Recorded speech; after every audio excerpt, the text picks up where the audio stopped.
यहाँनिर हेर्नुहोस् ल, हिमालयन क्रेटले चाहिँ यो जुन चाहिँ यो गुर्बे साँप है, जुन चाहिँ लेकमा हुन्छ, यसलाई हिमालयन पिट भाइपर भन्छ, त्यसलाई खाइरहेको छ। हेर्नुहोस् है, यो जुन चाहिँ हिमालयन क्रेटले।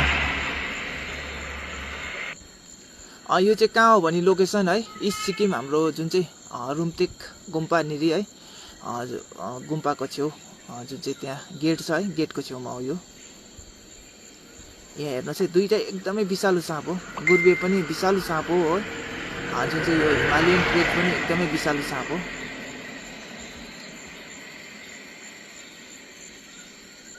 एकदमै साह्रो पर्दैछ निलो। हेर्नुहोस् है, कसले फेरि मेसेज गर्दैछ यही टाइममा। पुरा उसलाई पुरा त्यसले पुरा पुछार चलमल गर्दैछ। हेर्नुहोस् है, हो यसरी खान्छ है साँपले। साँप कतिजनाले चाहिँ किङ कोब्राले मात्रै खान्छ भन्छ कि, तर हेर्नुहोस् यहाँ तपाईँहरूले है एकदमै देखिरहनु भएको छ। यसलाई एकदमै साह्रो परिरहेछ निलो। हेर्नुहोस् है, उसको जिउभन्दा त्यो ठुलो जस्तो छ।